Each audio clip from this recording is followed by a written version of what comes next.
can't believe you'd say Well, that. you broken my said other it. one when I was It's a kid, repeating. so- No. Yeah, so I'm- You emphasized I broke it. one when I was 3 years ago. You insinuated it on me. Feels Knock much on better. You wood, I've turned never it. broken a bone. Aren't they all? Yeah, I broke this one. It's a lot bigger now. My bones are made of the same stuff as the cliffs of Dover.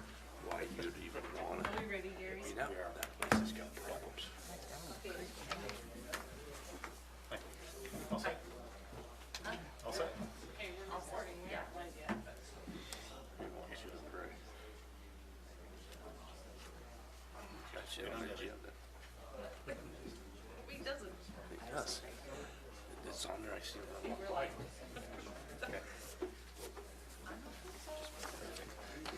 You ready? Just, so we're just waiting for Debbie. You're Oh, on. Big turnout. Big turnout up front. Yeah. All right. Well, good evening, everyone. Welcome to our Planning Commission meeting tonight. Please join us in a word of prayer from Member Stevens, and then join me in the Pledge of Allegiance after that. Our dear Heavenly Father, as we come before Thee this night with the Planning Commission, we are grateful unto Thee for all Thou provides us in our lives and helps us with, for the opportunity to live here where we do in this great valley. We're grateful for Thy help and direction in all things, and we pray for Thy guidance this night and help with the items on the agenda and with concerns from those here in our county, that we'll be able to listen, that we'll be able to have Thy Spirit to guide and direct us with our decisions, that we'll be able to do the things which will benefit all of us. We're grateful again unto Thee for all Thou dost for us. In the name of Jesus Christ, amen.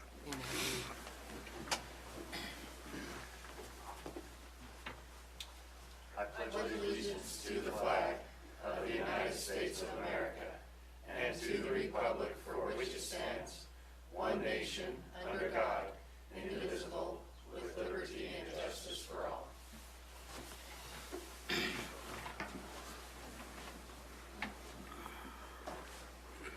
Okay, we've had a chance to look through the agenda. Any recommended changes? If not, take a motion to approve.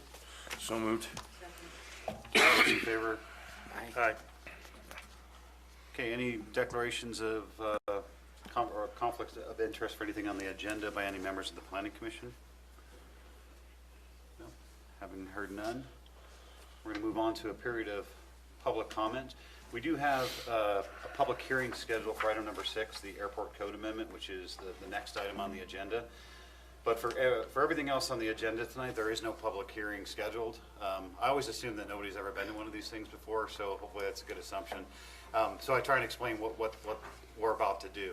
We have an opportunity for public comment. So if the public wants to comment on anything else on the agenda other than our Airport Code Amendment discussion, now is going to be the time to do that. Also, if you've never had a chance to do this before, it's a little bit weird because it seems like it's a one-way conversation. We just don't have the opportunity here for a great dialogue. But what we do when we ask you to come up and comment is we'll take notes in your name, and then you'll hear us bring up your concerns in our discussion later, and we try and answer them within the context of that discussion item. Hopefully that makes a little bit of sense. So, having said that, this is a time for public comment. If you've got comments for anything on the agenda other than item number 6, now's your time to come up. And there's a microphone up here. Just state your name if you would, and we'll get you on the record, your comments captured.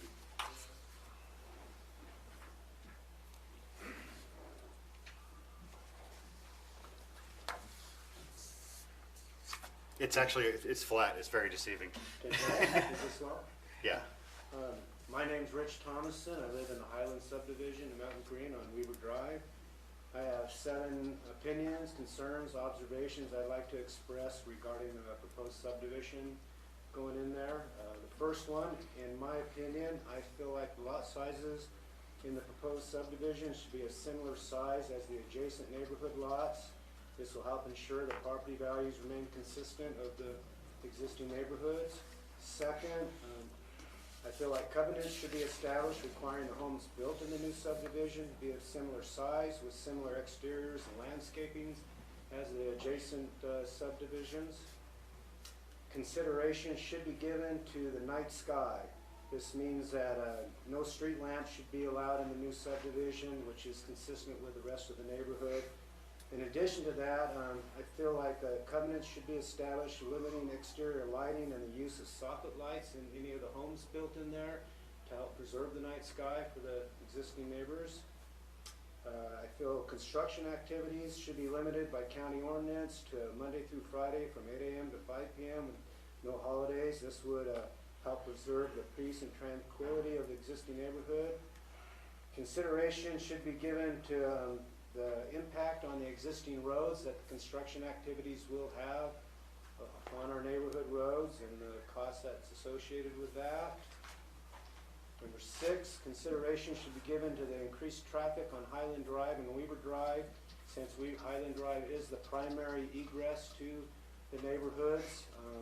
The existing street has steep grades, poor drainage, and many blind spots. Additional traffic on those roads will only exacerbate that hazard. And lastly, 7, the intersection at Highland Drive and Old Mountain Road should be evaluated. On a Saturday morning, cars can back up 5, 6, 7 deep trying to get out of there as all the traffic running up the road is headed over towards the valley or snow basin.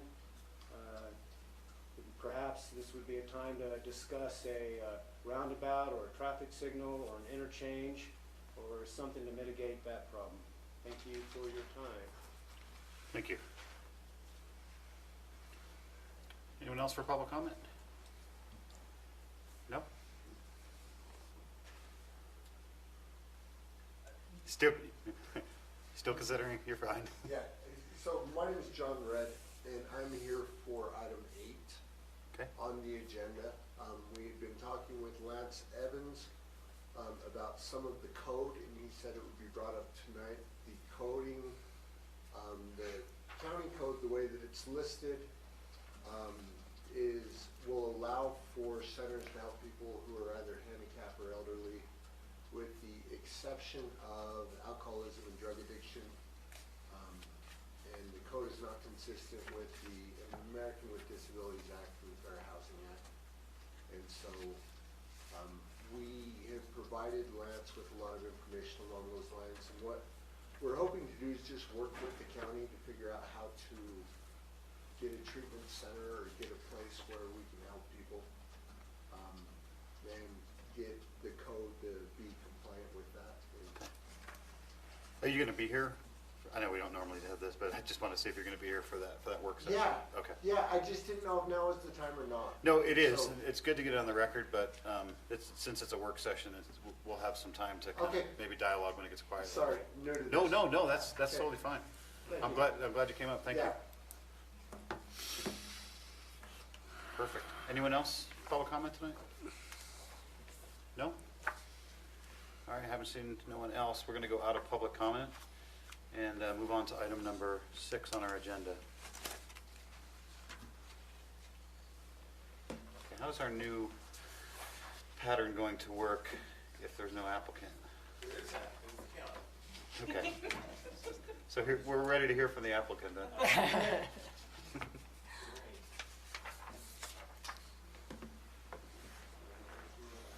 This was confusing to me. This was confusing. That was a different education level to understand this one. What's that? What was our pattern? Ask applicant. Staff. Public. Okay. Applicant staff. We try to remember our order. Our acronym. So this, as you guys are aware, we've had, proposed rezone. This kind of started this discussion and it did not comply.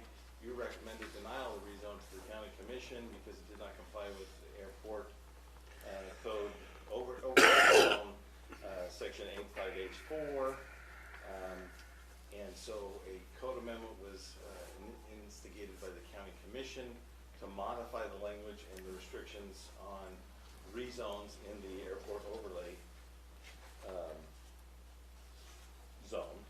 And basically, we've had several discussions internally with staff, and we also met with the airport advisory board and discussed the changes and the parameter here that we're looking at tonight. In short, the current code is that the county may not consider at all, the residential zone. The far too. Jeremy wants to vote. Give Jeremy what he wants.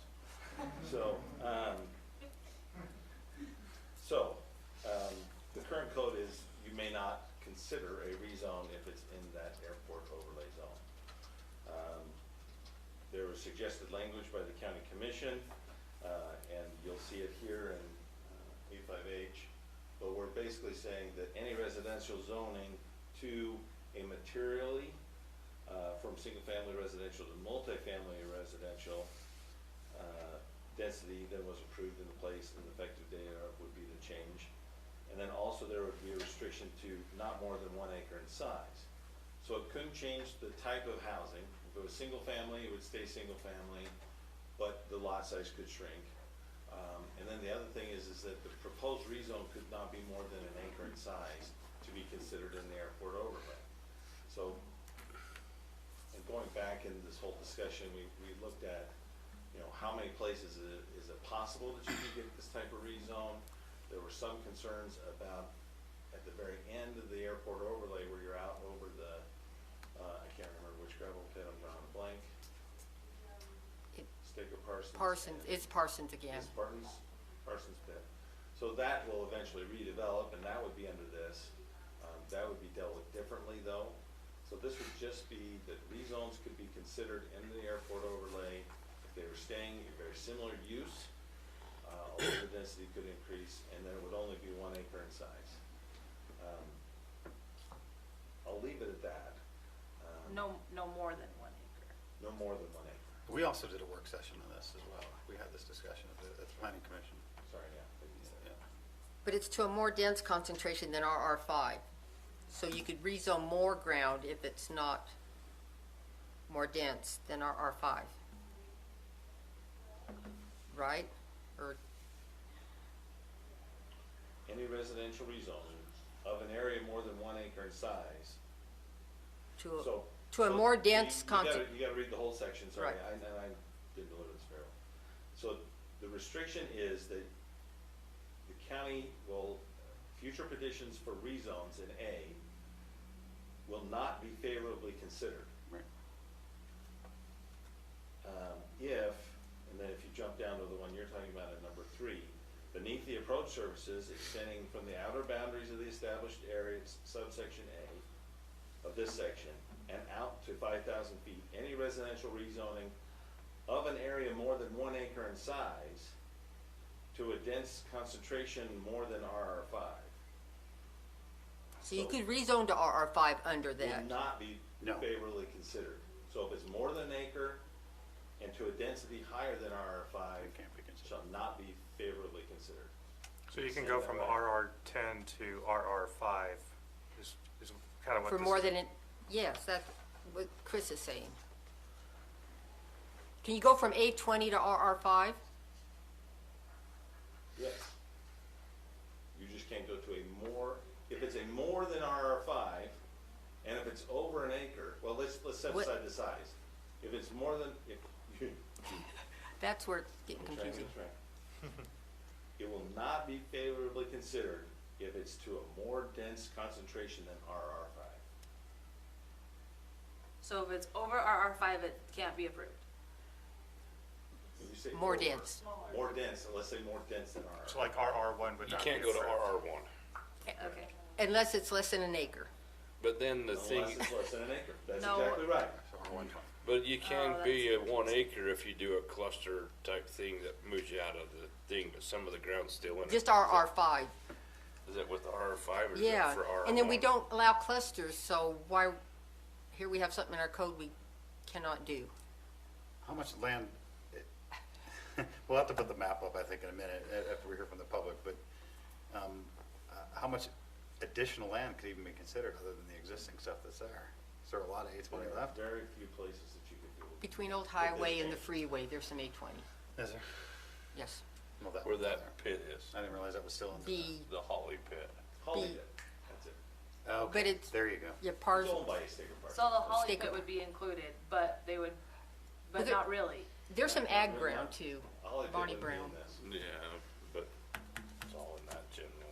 it's in that area, Nothing yeah. that's existing or kind of around the airport. It's just, the It's stuff on the the outer, edge. very outer, Yeah. And one on the inside. and the one on the inside, Yes, one in particular. one. In particular, you're right. The code changes for, yeah.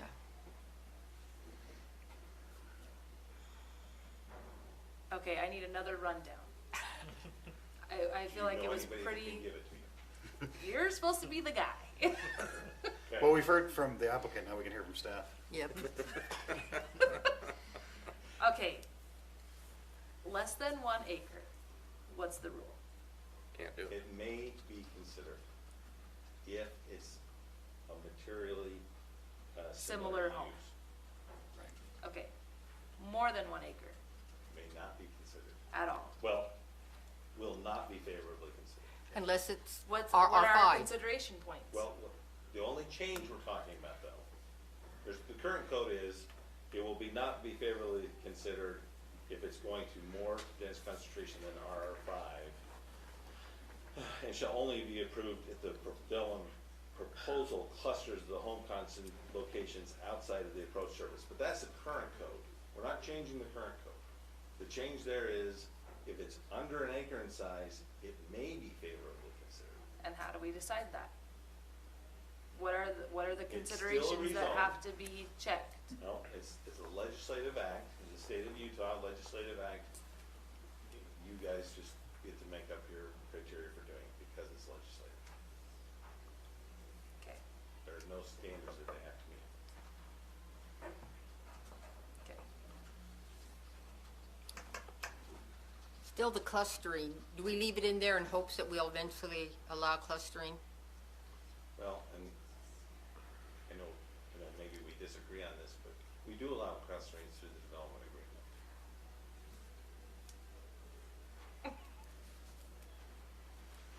And like I said, I know- We actually I know you encourage and I it. We don't disagree. agree with that. What? We encourage it through development agreements and some. But those, in development agreements aren't just for normal subdivisions. Because, But I think that's because, another discussion. yes, because you have to have frontage and everything, Well, so, yeah. everything in town center. Yep, yep, town center, resorts, yep. Well,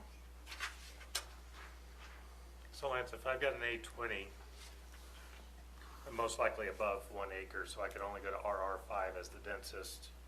I could only basically ask for RR5 as the densest according to this. And if the proposed development clusters the home locations outside of the approach surface.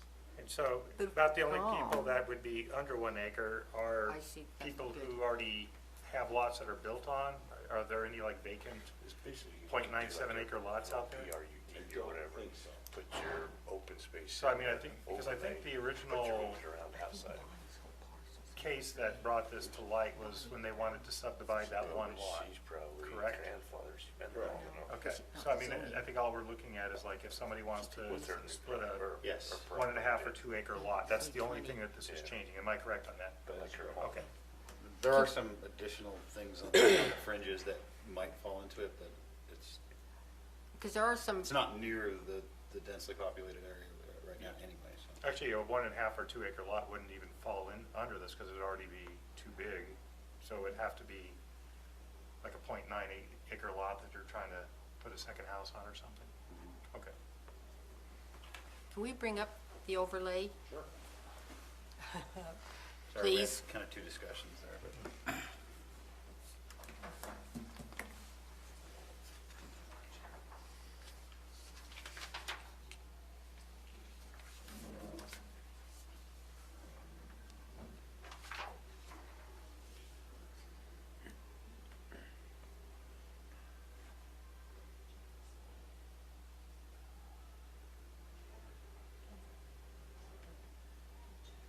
what is going on in there?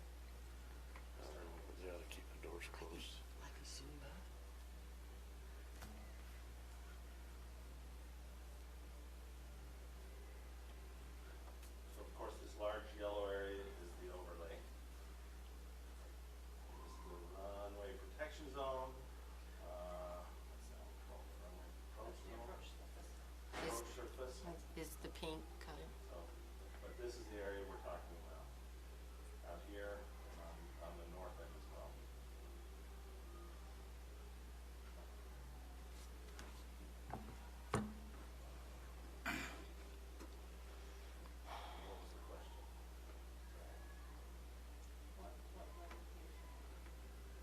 guess you just wanna see the map. Yeah. I think we just wanted to see what. potential Properties other were, properties were could- going to be affected. And the holly pit we've been discussing is this out here. Oh, okay, got it. So it is just outside. It hasn't really changed anything though. Part of it is in there. Has it? I mean, So again, It's allowing, county commission asked us to do this. build a little bit more. That's right. What was that? Sorry, I missed what you said, sorry. no, he's asking, it doesn't really change that much. No, not really. So county commission asked us, the airport advisory committee is good with this, or no, well, we'll see if anybody's here to comment on it, but airport advisory is okay with all this? Yeah, they were concerned initially at like, well, we don't wanna add density where there might be an incident. But once they understood how limited it was and the very few areas that it could happen, they got comfortable and were like, oh, yeah. It's still a rezone and legislative act, so, you know, you can look at it. This just gives us the option to look at it. The current code says you can't, and that's very unusual for a rezone, but this gives a tiny bit of flexibility to the county to do what they want. To look at other things, to look at potentially rezoning. Okay. Let's hear from the public and then we'll have some discussion. Mr. Chairman, I move to go into public hearing. Second. We have a motion and a second. All those in favor? Aye. Okay, so we're now in public hearing for this. So if anybody wants to come up and talk specifically to this, now's your time to come up and get on the record. No? Okay, Mr. Chairman, I move to go out of public hearing. Second. a motion and a second. All those in favor? Aye. So we're out of public hearing for item number 6. Okay, discussion? No? Do we feel like it's clear? I don't know if it even goes far enough. To me, this just benefits one individual as I'm looking. We're making a change to code. Same. If we're gonna change code, I'd like to see it maybe loosen up for other landowners too. They're being restricted, but that's, For example? I mean, what would you propose as an additional?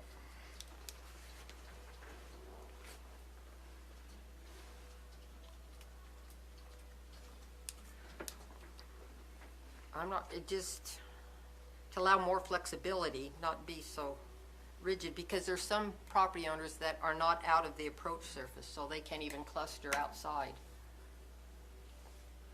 So if they're A20, that's, stays A20.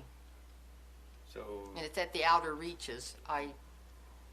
you suggesting that we, or possibly suggesting that we expand this to the airport overlay? No. Well, let's go in the other way.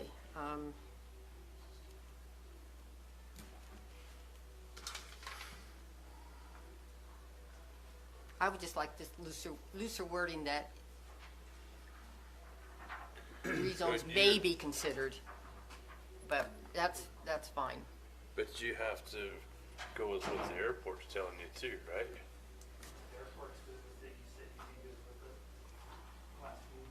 We'll give a, do you want to talk? Sure. Yeah, well, we're out of public hearing now. You go for the public hearing, but Yeah, we can do that if you do have something you want to say. Real quick, Yeah, let's. Mr. open. Chairman, I move to open up the public hearing. I'll second it. Motion to go open public hearing? Aye. Aye. Aye. Okay, we're back in public hearing. Thanks, I appreciate that. It's a formality, but a necessity for the law. Yeah, no, I understand. Ryan Scott. This code amendment change is just a simple one. It's literally just clarifying and just a little bit of flexibility, because how the current code stands, it's contradicting to itself. This simply allows it to not be contradicting and allows it to be brought to the planning commission still if there wants to be a change, up to the county. still, if there wants to be a change, which then it would be approved or not approved based on the county. This is just freeing up the code a little bit so it is allowed to go through this process. And like I mentioned, last time you said the airport county's good with it, or the commission's good with it, you'd be fine with it. So I just wanted to remind you of that. No, You, and that is the proposed wording that they put forth to you guys and that they feel comfortable with, since this is their area of expertise. So, it's really just simple. And it's based on, this discussion tonight's based on just changing that code to allow flexibility. That's it. No. Mr. Chairman, I move to go out of public hearing. so moved. Oh, second. Second. All those in favor? Aye. All right, thank you. And just as a general reminder to the public, you gotta allow us a chance to work through this stuff, so just stick with us. It's just not helpful to try and have dialogue and stuff. I appreciate that, thank you. So,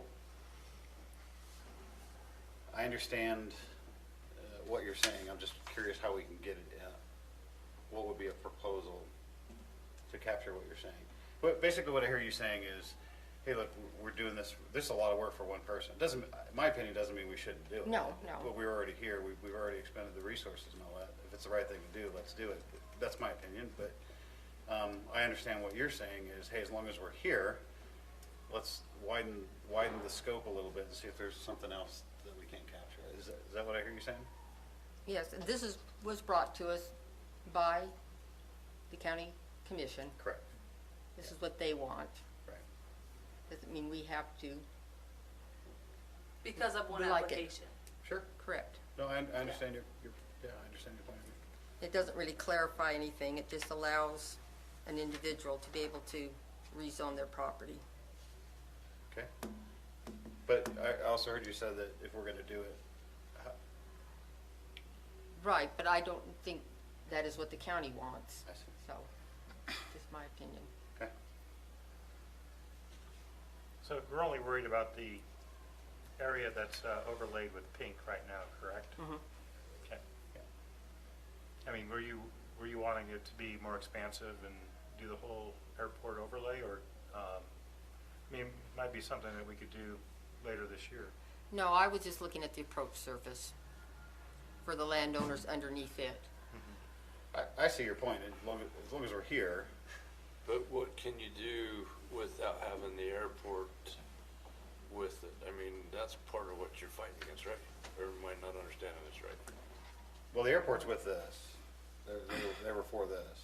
With just this, yes. Yeah, with just this. So if we did expand it, I think we'd have to bring them back. I think, Right, so that's and fine. we could. You have to postpone. Yeah, we would have to postpone. We could. Are there any ideas to expand or change the current verbiage? No, I think we'd have to look at it a lot deeper. Yeah, I think we would. have more time than that, so So that's, I mean, to me, is the airport's done with this, so move on, and then if it becomes an issue, it can be brought up again, and then spend more time to, but why worry about it right now? It's not an issue. Okay. I mean, if it is an issue, then let's address it, but if it's not, then move on. Gotcha. Anybody on this end? Other comments? I was just curious, Lance, can you show me which areas particularly I could change that you've seen? Everything in that pink area. There. Everything in that On pink? both ends of the runway. I mean, yes, we could change here, and then at the other end of the runway.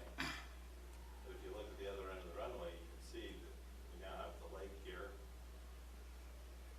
That's already It's already done. done. We figured that actually they're further outside, so this is developed. In this area here, you could potentially open it up, maybe 160 up Highland likely, here's the river coming through.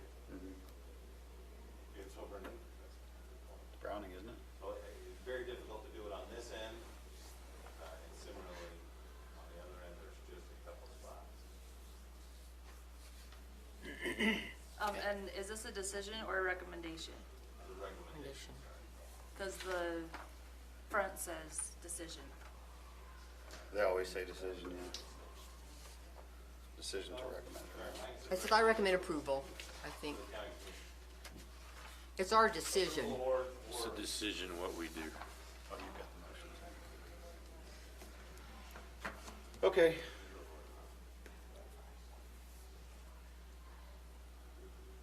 If there's no other discussion, is anybody ready for a motion on this one?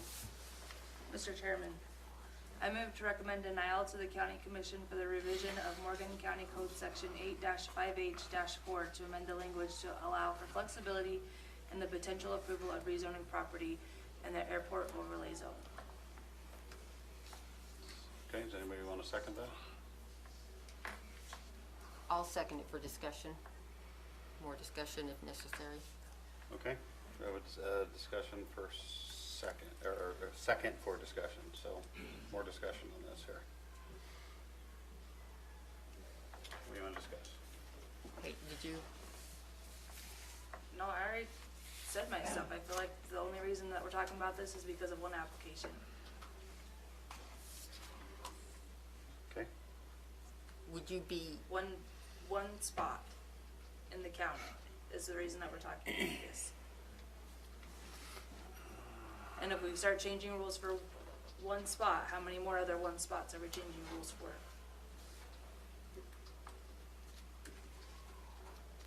okay. Anybody else want to comment? No? I already given my comment. My opinion is if it's the right thing to do, we do the right thing, but regardless, but. Yeah, so you said there were like, refresh my memory, I thought you said there were like maybe 3 total under there that we could possibly affect with this change? Potentially. I really don't see, I mean, maybe there's a few. I'm always hesitant to say, oh, this will not happen or that, Right. you know. No, every time we say that, it happens. Yeah, but maybe, and the impact would be, maybe there's some lots that can be split in half and a second home could be added. Okay. But I really think there's only one, but. Okay. But the one lot makes zoning, right? Where there's that, it just doesn't. Request you have to to rezone. rezone it, and that cannot be considered under our current. Under with the overlay. This allows that rezone request to be looked at and analyzed.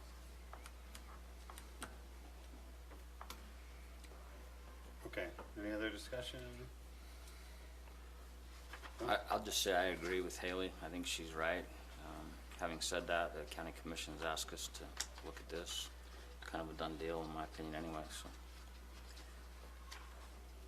Okay. Anybody else, one more time?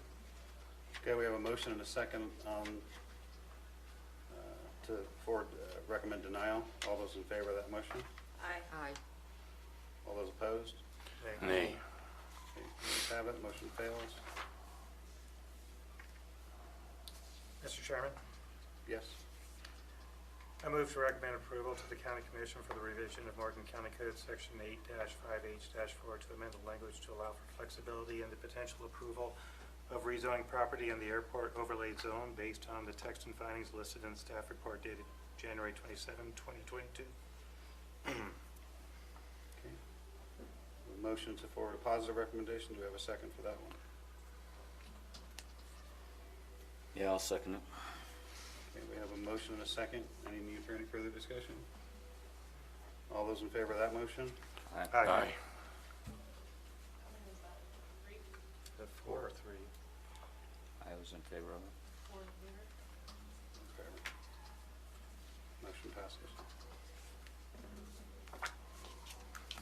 All right. Thank you all for working through that. On to item number 7.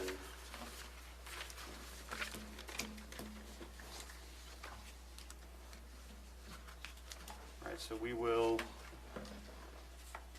okay, so we're going to hear from the applicant first, and then Brief intro from the brief staff. intro, because I do have a quick question. Okay, I just wanted to, thanks for clarifying.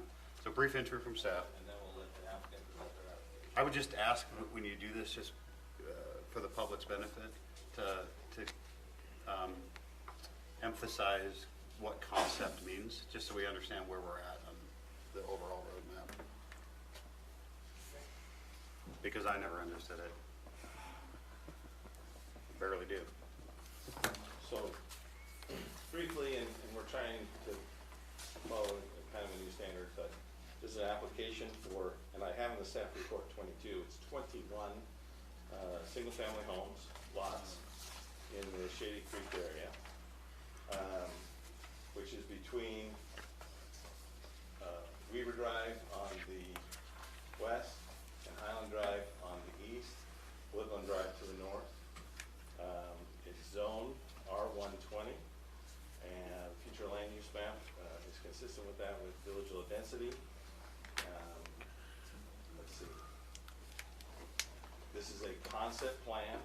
So this is the first step in the 3 stages of this size development for subdivision. We start with the concept plan where it's a high-level look.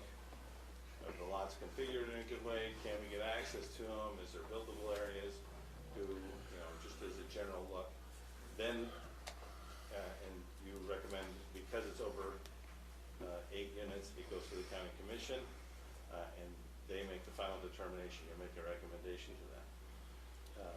Whether if this is approved, then it would come back with a preliminary plat application where now verification of the soils, which in this case is actually already done, but the soils and the geologic hazards get a full detail analysis, grading and drainage plans, looking at a lot more topography and those issues.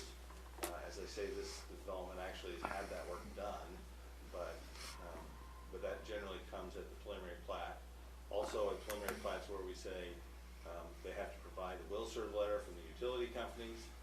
Yes, we have enough water. Yes, we have, the sewer can be addressed. The other utilities, power, gas, and those are usually not an issue. So this is just that first look at it to give the developer some direction on big issues and things that he needs to address prior to preliminary plan. When would issues like traffic impact, Water. night sky, water, covenants, et cetera? Okay. At what stage would they be? Water, traffic, those would be a more in-depth analysis if the county's okay with this concept. And just I don't know if everybody understands the process. Doing a development like this costs a lot of money at different stages. And so if the concept doesn't work, we don't, the code, and this is Utah State Code, this is the county code, allows them to just do this initial analysis before they go and spend tens of thousands of dollars analyzing the soils, the geologic hazards, traffic. If we're okay with this concept as is, but still have some concerns and we need to get there's still a lot of questions to be answered, but then they can go forward and know that they've at least got an idea that works. Now they'll spend, and like I said, tens of thousands of dollars on doing that level of analysis that we then look at there. So it's a little higher, and then we'll get deeper with the preliminary plat application. Thank you for that clarification. Okay. All right. So if the applicant wants to say anything, or?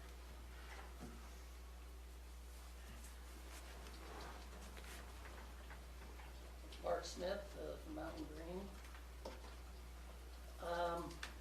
I started this project over 6 years ago with my initial concept application, and I received concept approval in the fall of 2016. And then I got an extension, they're good for a year, got an extension as well as working through things. But it came down at that time in 2018, that was our drought year, and the Highlands Water Company was still working through their issues with getting their well online. So it lapsed at that time. But through that time, having already had the concept, there's been a lot of work done in preparation. I was actually scheduled, I think I was actually on a meeting for preliminary when that was denied because of the water situation. So this project's had a lot of a lot of work already done. I've had 2 geologic studies already done. Initially, what kind of probably threw Lance on the 22 lots is, my original concept plan did have 22 lots. But that study was done under the former sensitive land code there. I can't remember however many years ago, 3 or 4 years ago, when that was amended, a little more stringent. I did the second study, and there was 1 lot that we felt should be eliminated. So it currently stands at 21 lots.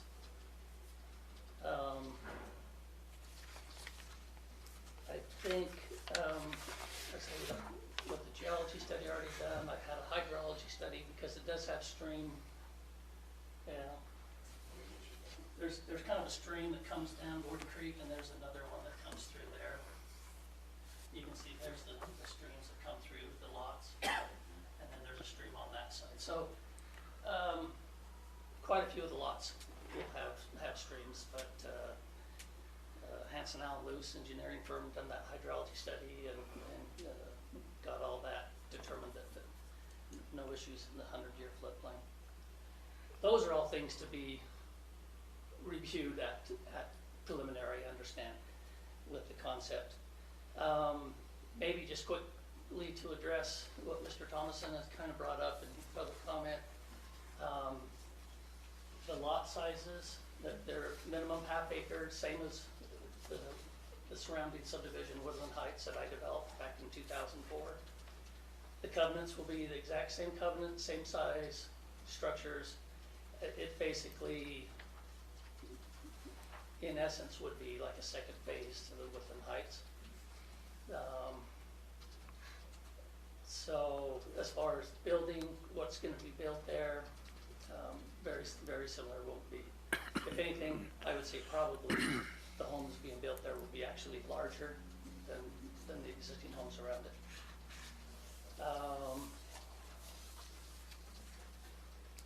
The water, I don't know if anybody wants to, I know the concept's not required, but there are people that seem to still have concerns on the water. I'll just give you a quick update as far as Highlands Water Company. The well that was put in has been brought online a couple years ago. I know some of the comments talked about restrictions. Since that well's been on it was partway through the summer 2 years ago, there's not been one restriction, not even a threat of restriction. Our source capacity now, currently Highlands Water has just over 400 customers. We have a well that will produce over 1,400 gallons a minute, which is 1 gallon per minute per home. Our springs are flowing at about 300 gallons a minute, so we have water capable of serving 1,700 homes currently. Plenty of water. We have just finishing up the last touches on a booster pump right next to Gary's house. And that booster pump will pump our well up into our storage tanks. And so we're probably within just a few weeks of getting the Division of Drinking Water to come do their final inspection, and so we can get a permanent operating permit. So we're pretty, our well house currently pumping, we have a permanent operating permit issued already from that. So the water system is probably within a month or 2 of being capable of delivering into the upper areas 700 homes. So for the people that are still concerned with capacity and of Highlands Water Company, that was an issue in the past, and it will not be going forward.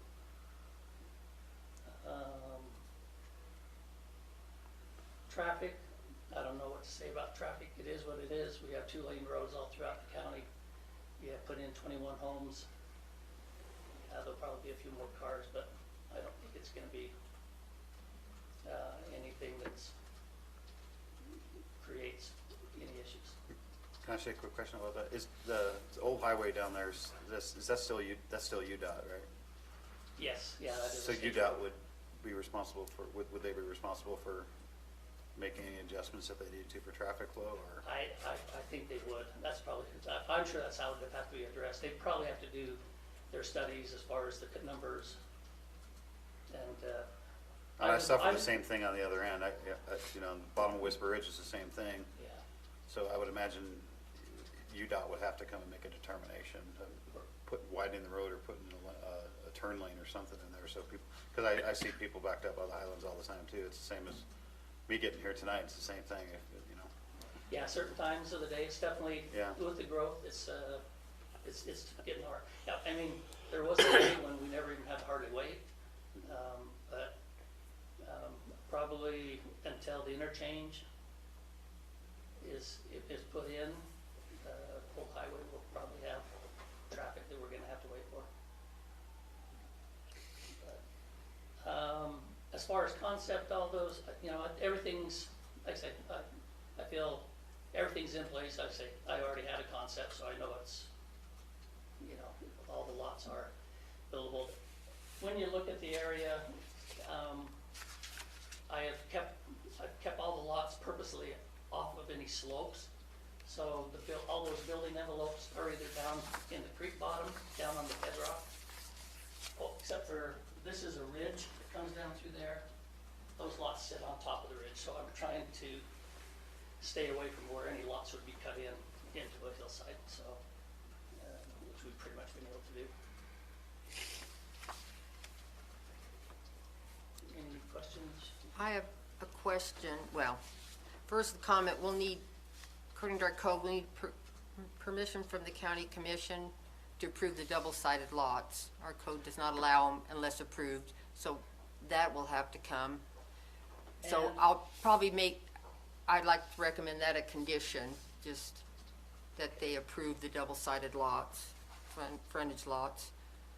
And I'm not sure that my preliminary plat had it, I don't know when we redid the concept. All the areas that have double, because there are quite a few double fronted, we've put no access. So this lot, for example, you can't access off of Weaver Drive. You can only access here, but that's because this is so steep. Right. It's gonna be, same with these lots here, that's too steep, this is too steep. Some of these lots do have double frontage, but the reason is because, and so on the plat, it will actually specify Where the front no is. access, so that they will only have access from this one street at the building envelope. But it still has to be approved, yeah. And then I have a question with lot 8, down the bottom right.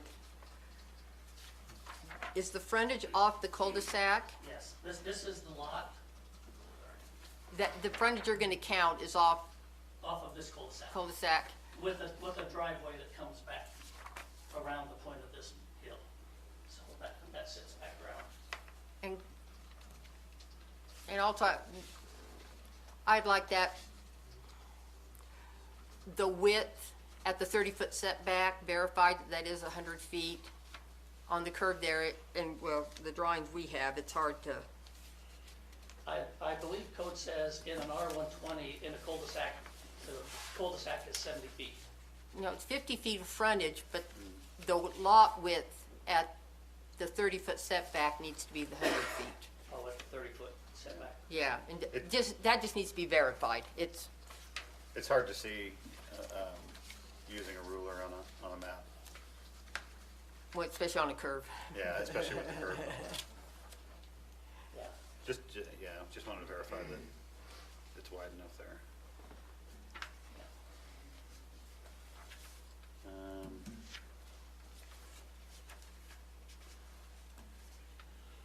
Let's see. What else? I just questioned here, there's 4 or 5 items from Mark Miller. Have they been addressed? Because he says that they need to be complete before concept application to be complete, so just a question on that. Yes. Let me see. Yeah, the aerial overlay was submitted. Actually, the soil report is in base camp on file. 25% was submitted. We stated where the water and the sewer's gonna be taken care of. Yeah, they've all been addressed. Okay.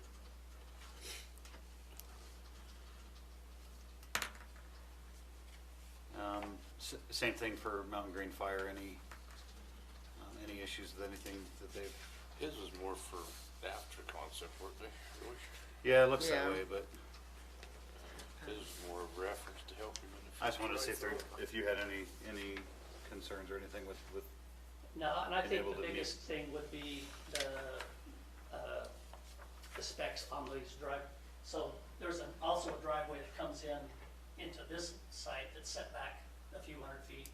So you've got two long driveways, and they have to be, I believe Chief Brindle said, I think it's 20-foot minimum driveway, has to be able to support 75,000 pound vehicles. Now that's also for emergency as well.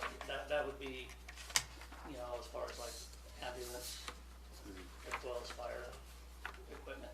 So those driveways will have to be built to those specs that's why they kind of have the little L, so they have the turnaround so they can pull in and be able to get turned around to come back out.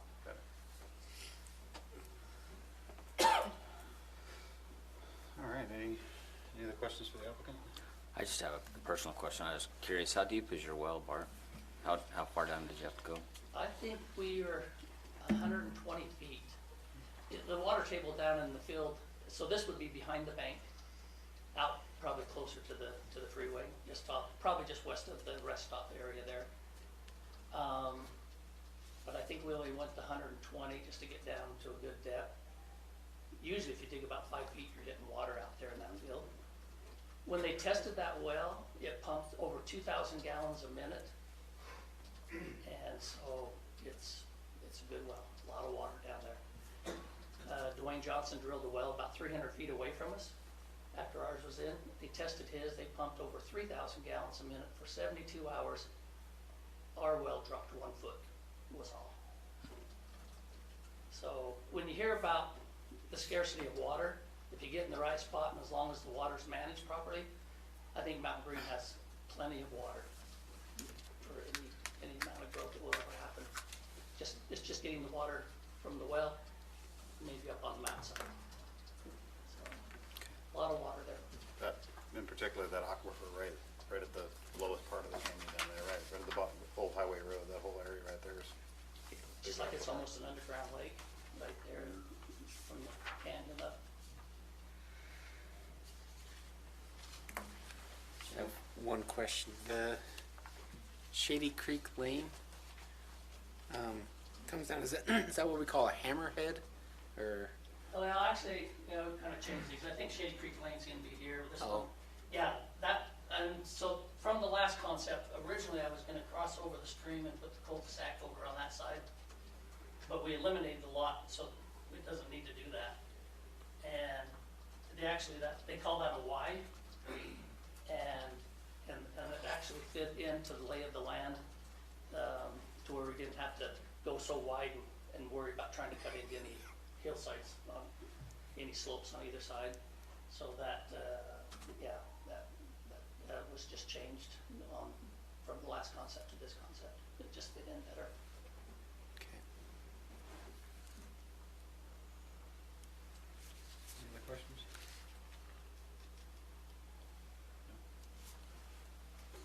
All right. Thank you, appreciate it. All right, discussion on this?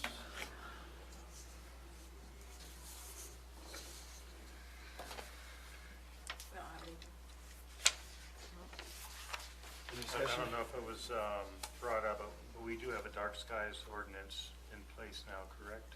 Correct. So, We have lighting, We have a lighting ordinance. lighting Not ordinance. having dark sky. we have a lighting ordinance that was based on dark sky input? Yes. Yeah, we've got on down. Okay. Yes.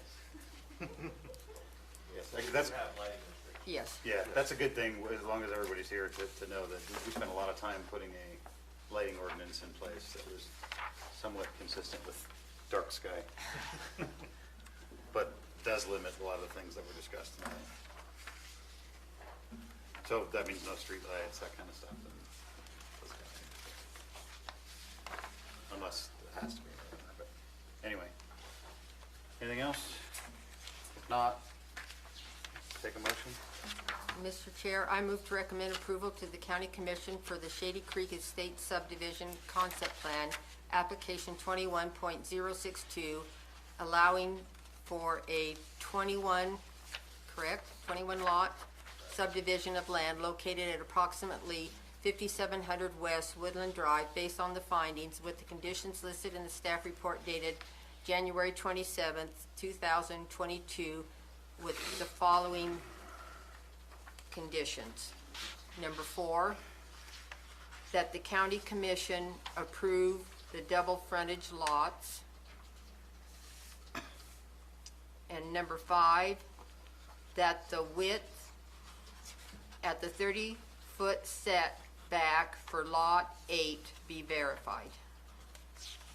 And meet code or be verified? You want it to meet code or? Meet code. Nice. Yes, thank you.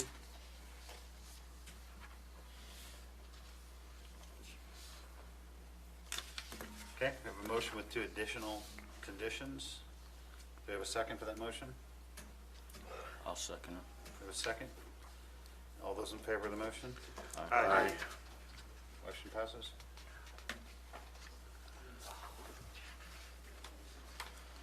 Okay, on to item number 8.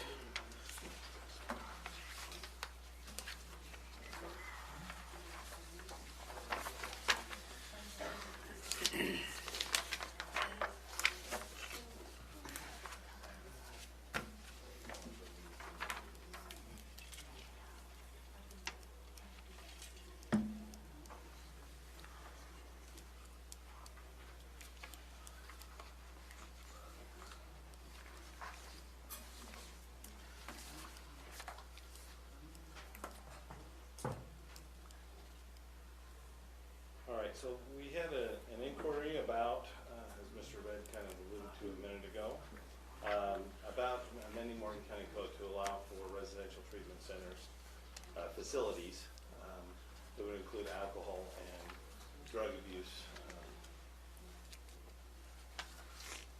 treatment, thank you. Couldn't think of the word.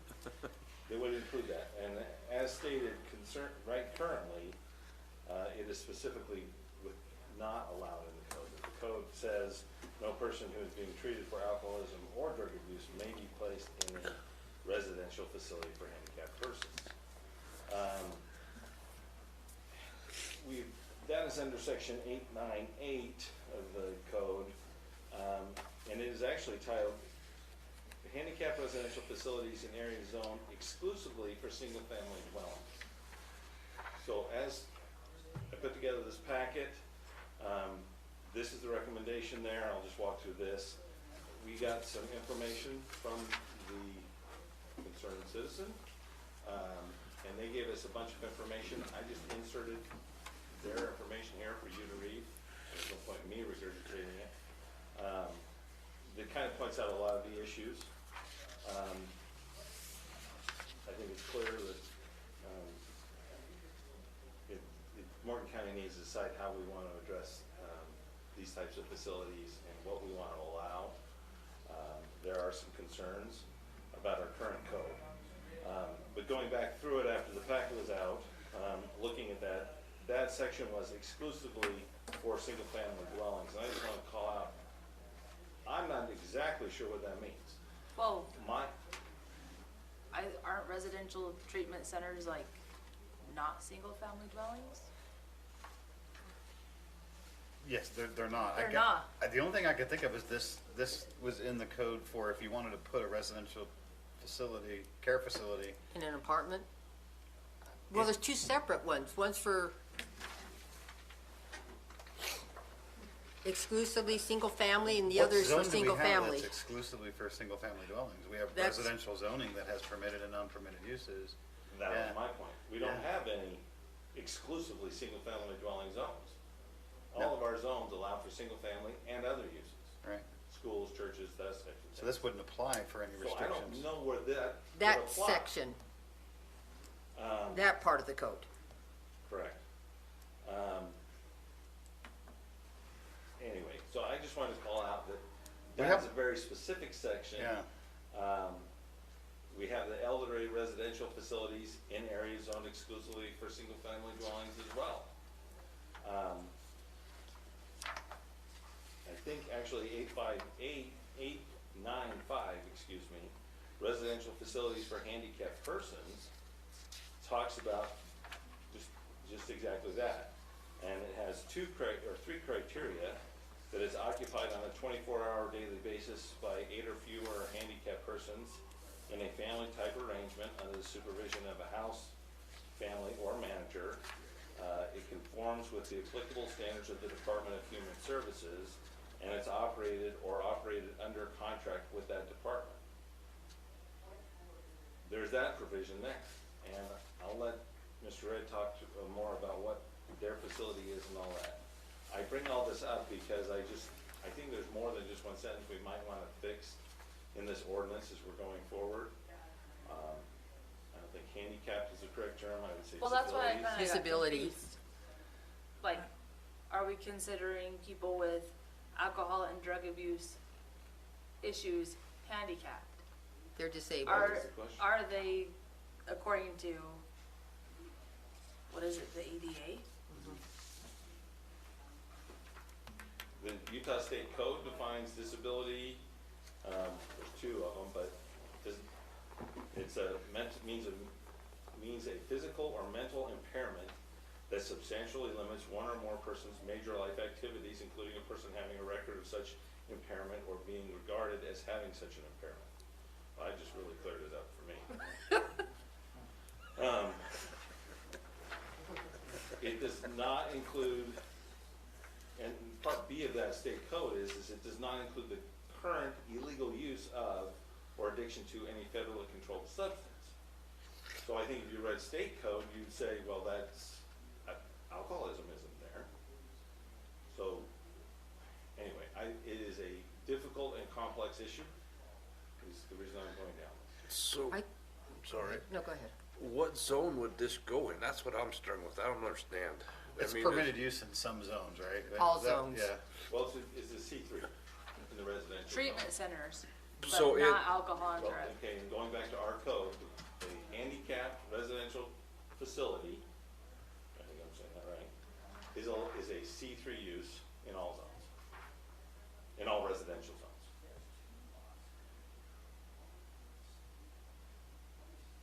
This whole thing is very problematic. But because not for alcohol and drugs. The code we have. Our And then- code. And then, Our code. and exclusively Correct. single-family zones, not out. And I think that needs to be removed from our code. Yeah, we can't limit that. A residential, a care facility cares for people with disabilities. People with disabilities could have secondary and, Is it a care facility or is it a treatment center? I feel like that's two different things. I think they are. It's a facility, residential facility for elderly persons and a residential facility for handicapped persons. My guess is the code That's how originally it was works. addressing treatment facilities. They were specifically looking at, hey, we probably want to look at drug and alcohol specific rehab facilities placed in single-family residential areas. That's the only thing that makes sense to me. It don't even make sense. Why would it be in a residential area? Because it has to be, Why? because of the ADA. Well, So they're not being segregated away from residences? I don't know that. I thought you could probably put it in a commercial Well, zone, couldn't but you? then- No, you can put it in I a think commercial it's- zone, but you can't exclude it from a So residential zone. what would be the limit then with, I mean, how big a home are you building to house whichever, situation you're dealing with? That's But it's- what I was But confused it's a about. single-family home. It would just be a normal home. They Well, would these go normal into homes a, have 12 rooms now. I'm just saying. What You does that even could, mean anymore? Yeah. yeah, I mean, is there Anyone with kids is knows there it's not a somewhat of a single-family home. limit on the size of this, or? in our current code, I knew this was coming in, not a fun one. yeah. it would be 8 or fewer persons. So it says 8, okay. That was just one of my, was wondering what the limit would be, because you wouldn't want to, I mean, if it gets too large, then it's in the wrong area. 8 or fewer persons that live there? In a family type arrangement under the supervision of a house, family. or So then that would be less than 8 people When my whole being family's treated. home for Christmas, it violated this as a residential care facility. You're talking about 8 Fair. residents, not It's 8. staff. Correct. And I, Well, wouldn't the Did you staff realize need that, to be Lance? included in that? They're not Lance, just gonna leave I said them over overnight by Christmas, when I had themselves. my family over, I violated this. Staff may not live there, they might just self-IDing. be there during the day. Just rotate through. yeah, they Night shift. rotate. Yeah. I'd like to recommend, I've talked to Lance about this, that we just follow state code. Because Yeah. state code already follows federal code and And ADA. ADA, fair housing. And keep it, Amend our code to mimic or reference uh-huh, the standards set Prob- out in the state code. I think that's the So, safest. yeah. And then have our county attorney make recommendations. Yeah, What? I was hoping that we could just, hey, this is a quick amendment, we can solve this issue, and it is balloon people. We might have, yeah, I think it's, a lot of this is gonna have to come out, and we're just gonna have. Start from scratch. Copy paste. Just say, That's any dangerous. residential care That's- facilities, it must adhere to, I mean, but that's, of course it does. The state's not gonna license it if it doesn't. I know there's public here that would like to speak to it and perhaps provide some more Yeah, information. yeah, since it's a work session, this is the perfect time. Mr. Ed? Thank you for taking the time. I feel, I would like to answer any questions you may have. And I'll give you a little bit about my background. So I am in recovery. I am an alcoholic, and I have several years of long-term recovery. I've worked in treatment centers and have ran treatment centers and directed them.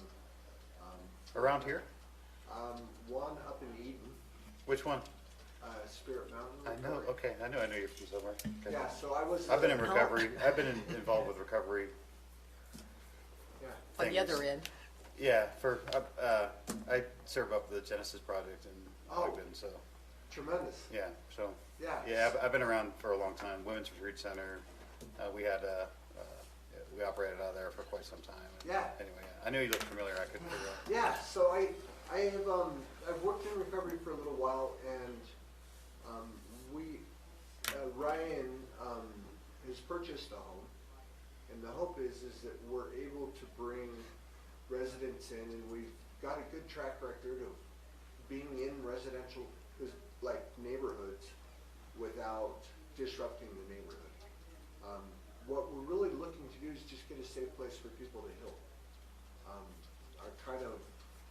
Our mission, and we could even, if you guys wanted, we could give you the 20-page business plan that we have for this, which is just quite simply to help God's kids who are struggling.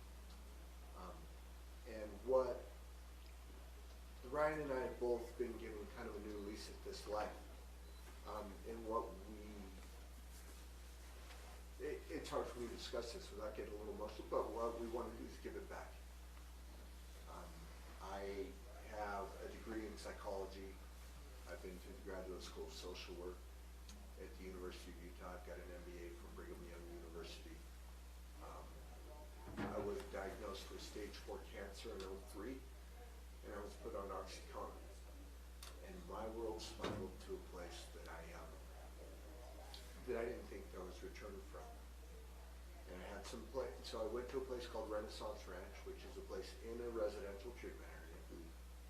And what we're looking to do is just follow the state guidelines and work within. So the state has very specific guidelines on how many people you can treat.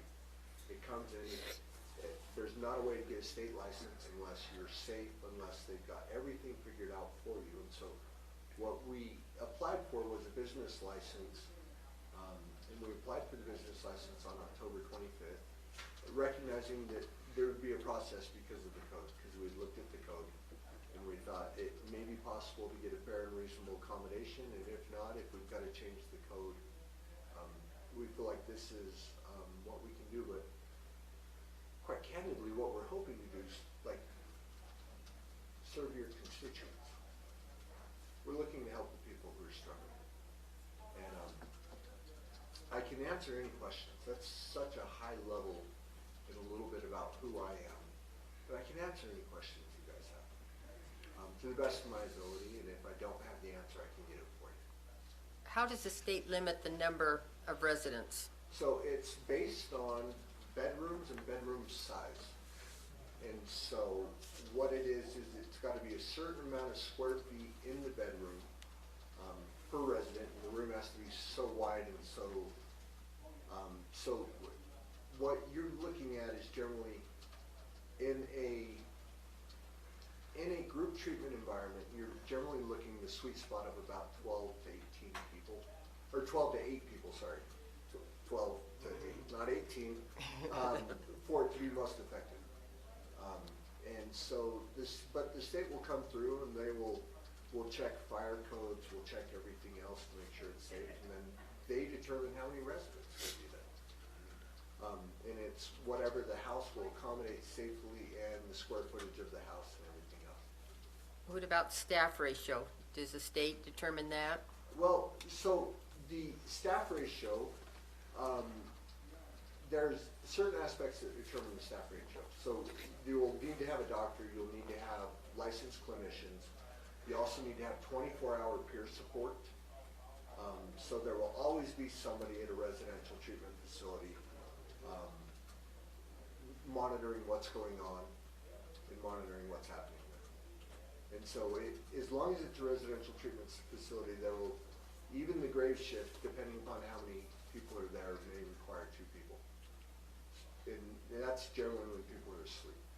So and it's got to be, there's got to be plenty of surveillance and cameras to make sure that we know what's going on at all times. And I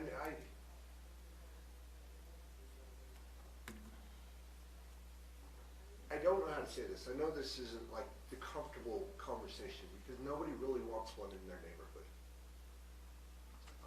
I know that going into it. And we've had experience at working at these places that actually give a lot back to the community. Give a lot back service-wise, give a lot of opportunities back to the people there. We're looking to deal with folks who are adults. We're not linked with some sort of correctional facility. We're looking to just deal with either working professionals or people who need help. And we'll have them screened pretty well. So I don't know if that's answering the question. Do you have any, like, how big is your lot? Like, I've worked with Red Barn Farms. Yeah, And they have love like the a whole houses. farm. Like, Yeah. are you just in And like a half-acre house, They've or? got 2 72-bed bunkhouses at Red Barn Farms. The lot that we have is 1.2 acres. The house that's currently on the lot is 6,400 square feet. The house has 6 bedrooms. And the house was zoned for a virtual Airbnb before we purchased it. It was the one house that had been on the market forever. And we walked through this home and we knew it would be perfect for a treatment center, perfect for a place where people could heal. I'll just make a comment that I've been able to help walk through recovery with a lot of people in Mountain Green and Morgan as well. And I'm getting tired of referring them over to Eden. It would be a real blessing to be able to have a place that we could take care of each other a little bit better. Because there's just nothing here. And oh, by the way, there's no problems in Morgan County, but so there's no reason to be here. Someone's I'm got their used head to in the that. sand? I did a podcast recently on KSL with Casey Scott and Dr. Matt Woolley. And Matt Woolley's from Morgan County, so he talked to me for a while about that before the podcast started. He's like, yep. He's like, and it's not a lot of problems there, or at least not any that we're willing to talk about. But we, like, quite literally, we're just hoping to serve the community. It's not,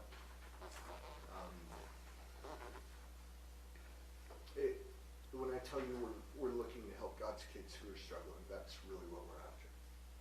It's not a financial thing. It's, we just want to help. Mixed gender? I yeah, we're planning to do co-ed. And the house is set up very appropriately for co-ed. We have a clinical director who's looking to move up to this area, who's from this, or family from this area. So he's owned and operated very successful treatment programs down in Lehigh and other places. And he's looking to just come up and bring what he knows works into it. And so we're bringing a lot of experience to it. And we feel like we've got a good way of approaching this. That's good stuff. So, Yeah, so Yeah, Ryan absolutely. actually owns the house. Sorry. yeah. No, I just wanted to add, so some of the things that when I first of all, I work in the industry. I get places like ours in with insurance companies so that it helps with access. And yeah, if you know recovery, it's been a big problem until Who's about gonna pay 2000 for it? Yeah. Everything's fine until someone's gotta pay. Exactly. 2012 with the Americans with, or excuse me, with Affordable Care Act, it allowed for insurances to pay for behavioral health. And since that time, Sarah and I run a company called Ideal Practice, and it's allowed us to love our jobs. We get places like ours in network with Select Health and Blue Cross Blue Shield, and then it allows for them to pay for these services. And when I had the biggest misnomers and rumors about what these facilities were like until I went to one myself. And it's just a house. There's no big signage. There's no big, go this way to, we're gonna call it reprieve recovery. And there's nothing like that. It's just simply a house where people when John talks about bringing a lot of experience to the market, we're talking about the A team of A team coming to this particular facility. We've got people with tons of experience. We have an addictionologist, which, by the way, if you haven't heard of an addictionologist, it's only a board that's about 10 years old at the most. And there's very few addictionologists. These are doctors that have gone back to school and got the appropriate degree and licensing to get a board certificate for addiction. And we've got one. We've got what we feel is honestly the best one in the state. And so a lot of the things that, until I went to a residential treatment facility, and I actually went to the one in Eden, I thought it was going to be this ginormous building that's, all the neighbors were like no neighbors and stuff like that. But I went there and it was a home. It was where I found recovery, and I changed my life. I had the support of my wife and kids, and when John says we just truly want to give back, I don't know if I can put this across any better than that. In our business plan, this is simply something that we want to give back to the community. And I was on the phone today. I got a really cool phone call today from Select Health. Because I've known this lady for a long time, and she's the one that's in charge of all behavioral health systems in the state of Utah. And I said, Stephanie, you know my history and everything like that, and I just wanted to let you be the first one to know that we're planning on putting a facility in Morgan County. And she's usually one that's like, they call it closed panel, like, oh, we don't need any more because, they're used to Salt Lake and Provo where there's just tons of them, right? And she said, oh my goodness, what a godsend. Like, we don't have anything like that in Morgan County. We have it in almost every county in the state of Utah. We have nothing in Morgan County. And I said, yeah, we have a meeting tonight and we're gonna discuss this, but she said, whatever you can do, like that would help our members. And when you talk about Select Health, that's 52% of the lives in Utah. They make up 52% of the subscribers in Utah with health insurance. And you know, I know that a lot of residents here in Morgan County have Select Health as their insurance. Part of the other part that I wanted to mention was in the giving back to the community. We put in there room for having AA meetings at our house, like for the general public to come and be a part of it. We also put in there for community service. That would be something that we can do to give back to you guys, to the county, that would help the residents connect with the community that they're healing with. And that's not typical of a residential treatment center. You don't see a lot of them going out to the city and doing work, you know, but that's part of our plan, is truly, and like John said, we're not dealing with the court system, we're not dealing with like people that typically have to be there. We're dealing with only people that want to get well, and that's why I brought John on as a partner, is because he knows how to screen for that, for the people that there's a big deal about being willing to get well. You know, the stigma of like the bum on the street, or you know, the person on 4th South in Salt Lake City. That's something that you know, when I went to treatment and I was with a big time law firm, big law firm attorney, I was in residential treatment with a lot of people that you just be like, oh, how did you hold your job down? You know, and that's the type of people that would be in this facility, is the working professional that has an issue, and we just want to let them see how they can recover their life. Awesome. Appreciate that input. The discussion, it really is just about the code amendment. I think we have a decent way forward from the discussion. I'm just wondering what we're going to do. I guess you're going to give us some more guidance, or we're going to have to figure out what's next, right, with the code amendment. Do we want to make recommendations now, or just bring it at the next meeting, or? Well, I think, I mean, if I can get your input and direction on how you'd like to go, what you'd like me to pursue. Well, my first question, I think, first part of our discussion was handicapped residential facilities in areas zoned exclusively for single-family dwellings. Do we have any areas in the county zoned exclusively for single-family dwellings? So this code doesn't even apply to what they're wanting to do.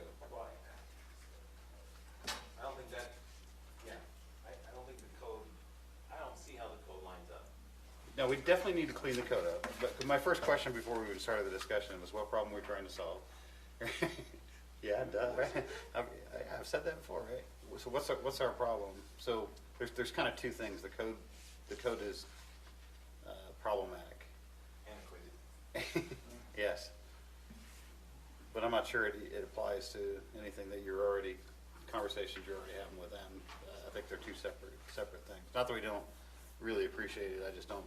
We gotta take a look at the code and say, what are we gonna do with the code? So Debbie's recommendation was we just basically just wipe it out and say, look, any facilities need to comply with state code, which is And like licensed crossing it out and putting duh. Can be licensed by the state and whatever.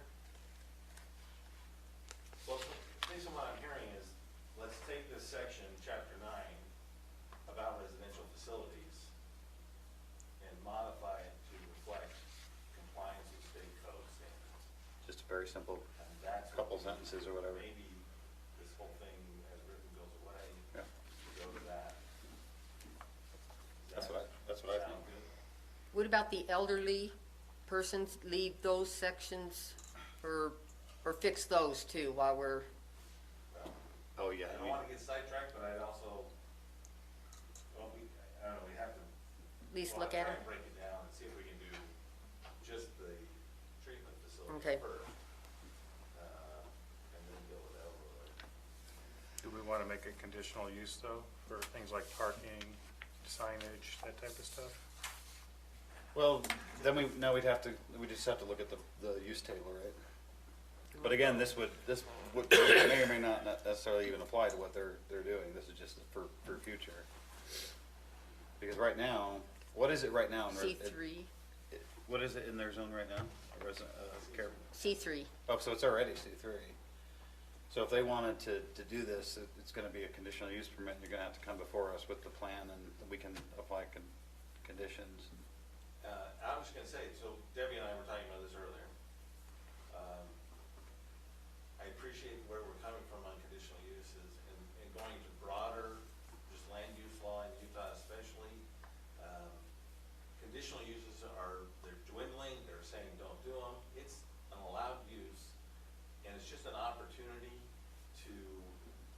for the public to come, and it's like, well, you've got to allow this to happen. Well, we don't want it in our neighborhood. We'll have this huge discussion, and then, either the county, they could do something that's illegal, they could upset the neighborhood. I'm concerned that conditional uses. I've never heard any of this stuff before. Never heard any pushback from the public on anything. We don't get that. So and I think there's two opinions. One, we could keep it as conditional use, that way we can address it, and we can look at it and have a little flexibility. I would say that the trend in Utah is, and from all the planners, is don't do a conditional use, make it a permitted use, but establish the specific criteria. I don't think I'm ready for that yet. And if parking, okay, so it's in a residential zone, you can't have more than, 8 parking spaces, or whatever the number is. We look at the criteria we want, the parameters we want, and we say it's allowed in this situation with this number of people, and we set out those things, and then it's a permitted use. And you just save a lot of headaches. You're not upsetting the community as much, them having to go through that, well, I'm really concerned about this. Well, you might be, but It's already you can have enough parking Until they support. find out. Yes. So, there's two sides. So, whatever you're the members of the community, whatever you want to do, but I think there's an argument to be made for permitted uses. What's the consensus on that point? Just what's the consensus? I'm not comfortable to go there yet. I think I'm just showing you my. To make it permitted? Yeah. To make it Across permitted. the board? I'm not comfortable there yet. Because of the growing pains, in my opinion, the growing pains, particularly in Mountain Green, I think we've seen a lot of things it just gives the opportunity for the public to come out and work through the issues together. And like you said, it's an allowable use. It's just, it does allow us to address things like if you were to have a business, where you're dancing or something like that in your house, and you had a lot of parking spots, and it gives us an opportunity to make that conditional.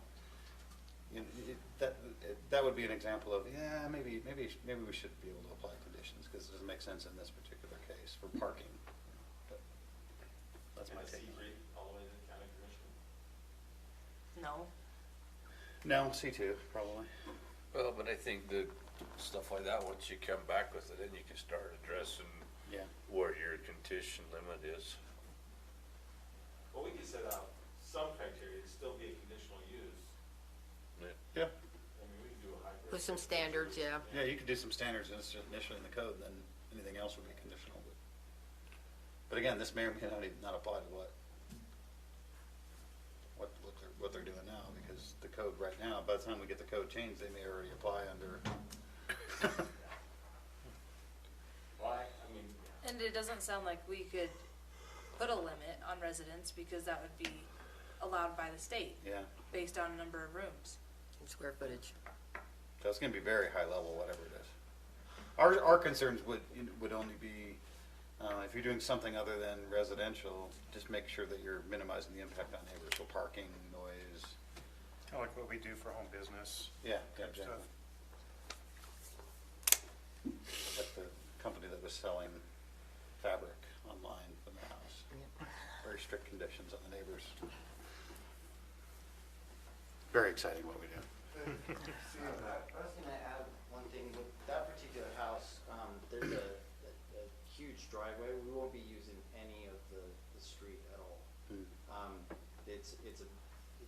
we fit like 12 cars in there, no problem. And so if, we're just kind of hoping to allay those fears of, you know, parking on the street, it's a cul-de-sac. Sure. Just didn't want to make sure. The state won't license it if there's not parking sufficient for the square footage and the number of residents. Like, the state takes that into account, Sure. that, yeah. We're just trying to compartmentalize No, absolutely. the discussion tonight. Was just what do we do with code, and then that's probably, yeah. Anyway, I just want to separate it. So we know, okay, got some good direction. Anything else we need to discuss on that one? You guys need to take off, or are you gonna hang out for a minute? I'd like to talk to you after. Yeah. Thank you, President. All right, so that's it for item number 8. Let's move on to item number 9. Any new business or questions?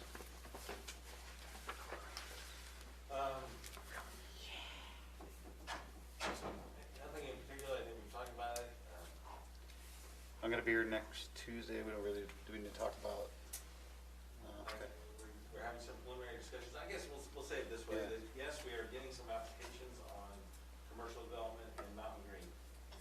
And we want to look at and see how it is best to lay out and what we've done. It's always been so far off as we've talked about it, it's like, well, someday, and it's CW Lands is bringing this forward, and Town center. when we approved their development agreement with the 35% commercial area, I was like, well, hopefully we get it someday. And 2 years later, 3 years later, they've got interest. So,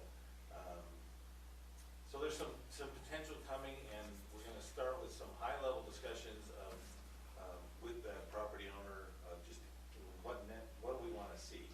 But I guess something for you all to think about is to visualize what the Mountain Green Town Center should look like. And we need to start getting into nitty-gritty and details on that, so that the county can say, this is the design. When we adopted the town center design guidelines and later the commercial, multifamily design guidelines, we were trying to get something in the code so we had something. And I think it's time to take it up a notch on that. And hopefully we're not too late. So anyway, so we need to get around that, and we're gonna have just a discussion with CW Land next week. But then we'll hopefully have some work sessions to go into those details. And that will follow the general plan, so. Or we could just let the county keep raising my taxes, or we could get some Well, we're commercial. gonna keep raising Or we could taxes, get some that's- commercial in here. So, and anyway, so that's it. Nine Springs Ranch, you guys may remember in 2019, there was Spring Mountain Ranch, which is Trappers Loop, west of Trappers Loop, north of Town Center area, up to Snow Basin. They had proposed the concept and we're discussing it. They've come back to we went away for a couple of years, now they're back. They've got a plan they want to do on 2,300 units, or 2,300 acres, and some cluster development in that area. So they're going to start that process for a resort special district, similar to. But under the name of Nine Springs now? So we're just finalizing that application, and then we'll start that process as well. All right. I have a question. So we have number 6 because of that application. It went to the county council. They wanted us to talk about it. So I feel like what happened tonight was the county council basically made our decision for us. They ultimately have to decision. Got some counselors here thinking. So, I mean, that's the process, is Commissioners. we get direction, but you're still the planning commission. You're still providing a recommendation to the county commission to appoint you.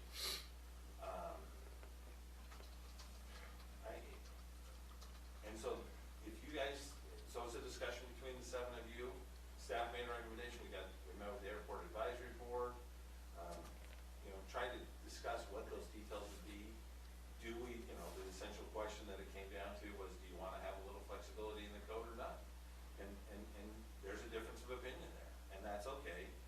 And then the planning commission makes a recommendation to the county commission. I think the county commission was just instigating it as, here's a problem we're seeing with our code, potentially. Do we want to have some flexibility? And you certainly could have recommended to them, no, we don't think we should change our code, but, there's a difference of opinion. I just wanted more flexibility, Well, and that was, and like, that's a very difficult issue, because how do you get, it's hard, like every issue we deal with. Where is that line of, well, we want some commercial, and we want it to look nice, but we don't want too much, and finding that balance in a growing community like Morgan that's growing quickly, it's very challenging to find that right balance, and so, that's why we have the public process, and then the meetings, and the work sessions, and then the public hearings. Ultimately, the county commission is the elected officials who make that decision, but. And for what it's worth, I thought it was awesome the way we handled that, and there's a reason there's 7 people too. It's great to have discussions, and it's great to disagree. I mean, this is the way we would want our elected government to work, is I to be don't have a problem functional. with like disagreement. Yeah. I feel like the council or the commission already decided what they wanted, and so that's what happened. I can see how you feel that way, for sure. The way I looked at it was, it didn't matter what we recommended. what, Yeah, that's how I felt. I didn't feel that Doesn't matter way, what we for what it's recommended. worth. I can Because see they how you would've feel done that what way. they I do. I can honestly see how you feel that way. But I just felt like, it's here, what's the right thing to do? And if we're here and we did all this work, why? That's just. Yeah, no, it's good. It'll come back later this year too, if Debbie has her way. What? It'll come back later this year if Debbie has her way. No, I just, Yeah. looking at other landowners that And we maybe could- want and to we do should. something with their land, and why They not? can petition just the same way. I don't know if that was like officially a petition, how it got to the county It commission. was a really- rezone request. Yeah. Well, the rezone request was in front of the county commission. They said, well, with the code the way it is, we cannot rezone. But we want to. Well, we want to, so we're gonna change the code, but we don't wanna change the code so much that we open the floodgates and we put a bunch of houses under the proposed area. We don't want that. Because But there already is. there are cases where we want some flexibility. I mean, you guys are actually really good. I mean, I've been doing planning a long time, and there are a lot of places that have the planning commission recommend denial 7-0, goes up to the next level, city council, county commission, whatever, and they say, yeah, sorry, we're gonna go ahead and approve it. So it happens, and that's part of the public process. It's not always. It's the beauty of this messy experiment. For what it's worth, again, it's, what we do is one of the most honorable things that you can do, is serve your neighbors by being here, getting paid bank. We don't. We're here as volunteers, to try and work through this stuff, so it's really cool to see I wanna see his picture. how we wrestle Yeah. through stuff. Uh-oh. Yeah. Let's not say No, that. I assure you. You want to see? Come on over. You want to make a motion tonight? I got 1 year left. Let's start. Term limits. Andy, anything else for business? No? Did you get all me and Dustin's inputs? Uh-huh. Yeah, you did? So moved. Second. Second. All those in favor? Aye. Who are you picking this? You're pointing it. I was hoping you were listening. That's fine. Give it to Haley. See, now you're just delaying it.